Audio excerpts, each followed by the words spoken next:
Quartier Batanikro dans la commune de Trècheville. Olga Kra vit dans ce quartier depuis seulement 2 mois et déjà elle connaît les aléas de la saison des pluies. Le lundi passé, la pluie qui était venue à 5h15 jusqu'à 6h, j'étais couché. Maintenant j'ai trouvé qu'il y a l'eau qui a touché mes orteils. Donc je me suis levée et puis j'ai réveillé ma belle. Elle dit l'eau est rentrée dans la maison, puis l'eau rentrait même.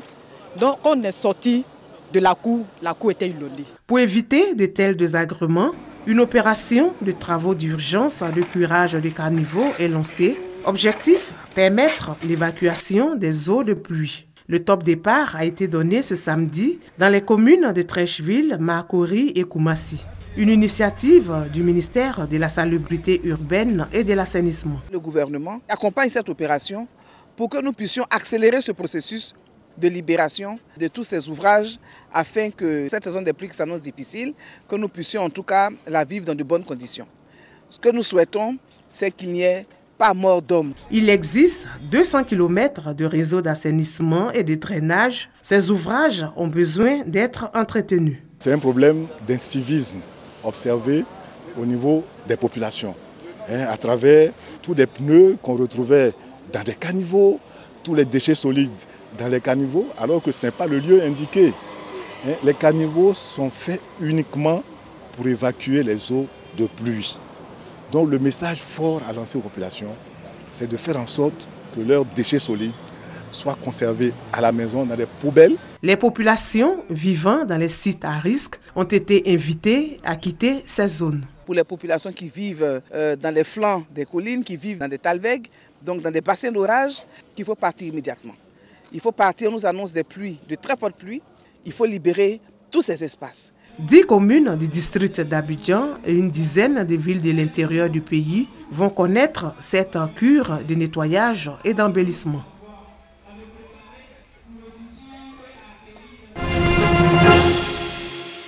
Fini la COP21 à Paris, les regards désormais tournés vers Marrakech pour la COP22. La Côte d'Ivoire affûte donc ses armes pour une participation honorable à cette rencontre internationale sur le climat. Au cours de cette conférence panel, initiée par l'Observatoire social international Afrique subsaharienne OSI-AS, il s'est agi d'échanger avec des experts dont certains ont participé à l'élaboration du document présenté par la Côte d'Ivoire à la COP21 sur les enjeux, les engagements, mais aussi les actions prioritaires de la feuille de route de la Côte d'Ivoire. Nous voulons vraiment être une force de proposition.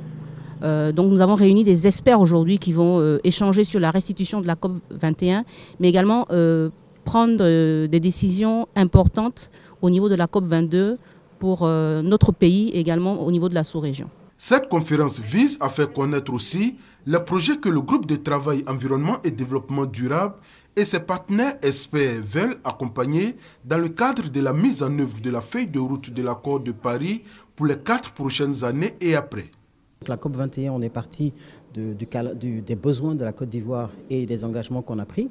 Et la COP22, c'est qu'est-ce qu'on va mettre en œuvre pour pouvoir, les projets qu'on va mettre en œuvre pour pouvoir répondre en fait aux engagements qu'on a pris. On a décidé de supporter 5 projets.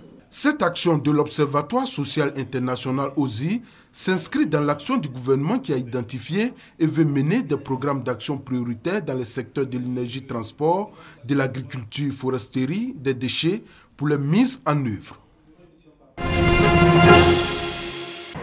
Situé sur une voie internationale, le lycée gouverneur Aboulaye Fatiga de Touba, avec ses 2077 élèves, est en proie à certaines difficultés.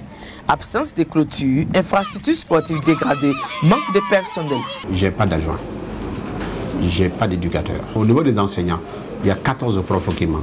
Autre lieu, réalité similaire comme ici à l'école primaire publique 2 et 5 de Touba.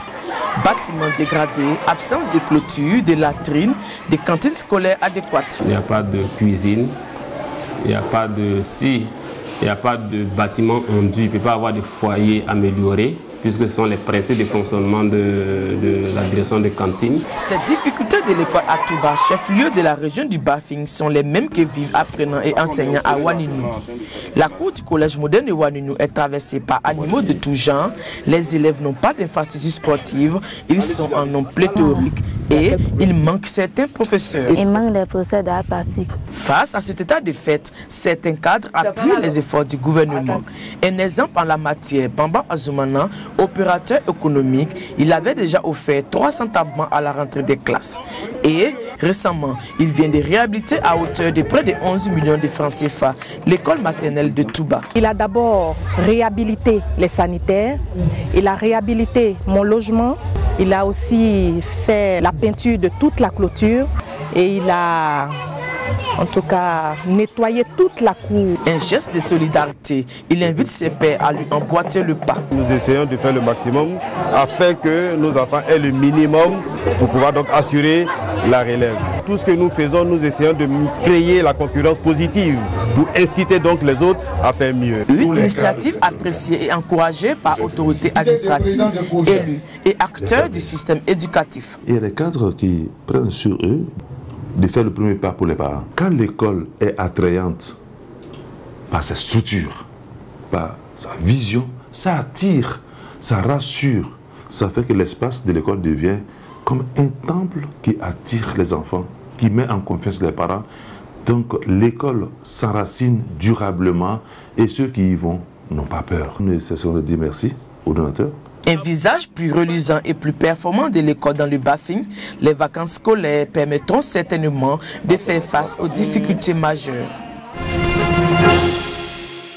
La récompense de l'ancienneté ou d'une qualité exceptionnelle dans une carrière professionnelle, tel est le but de la médaille d'honneur du travail. En Côte d'Ivoire, c'est le décret numéro 63-65 du 9 février 1963 qui porte instruction de la médaille d'honneur du travail. Cette distinction accordée aux travailleurs comprend 4 échelons. La médaille d'argent octroyée après 15 années de service, la médaille de vermeil correspondant à 25 années, la médaille d'or accordée aux travailleurs ayant travaillé pendant 30 ans ou médaille grand or décernée après 35 ans de service. La médaille d'honneur du travail récompense donc le travail de toute une vie. Elle marque un double symbole. La reconnaissance de l'employeur pour l'employé et le souci de créer une saine émulation, gage d'efficacité dans toute activité professionnelle. La médaille d'honneur est décernée de façon périodique à l'occasion d'une cérémonie dite de décoration, comme celle organisée en ce jour par la mairie de Marcory. Médaille d'honneur, signe du travail bien fait et constant, mais aussi une invite à aller plus loin pour le bien de l'entreprise et de la communauté.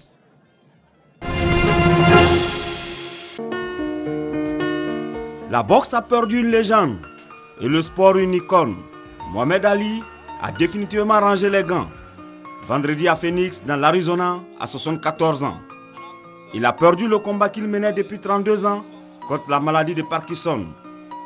Mohamed Ali restera à jamais le plus grand boxeur de l'histoire. Celui qui a révolutionné le noble art.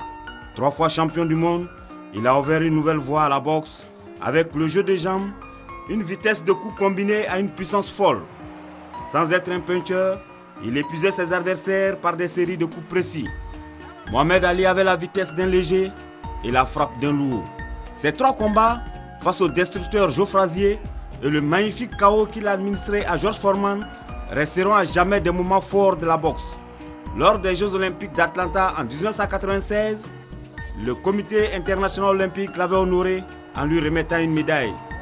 Il avait jeté celle acquise à Rome en 1960 dans une rivière en guise de protestation. Il avait aussi refusé d'aller combattre au Vietnam et avait été déchu de ses titres mondiaux. Je vole comme un papillon et je pique comme une abeille. Je suis le plus grand, disait-il. Un champion a quitté la scène.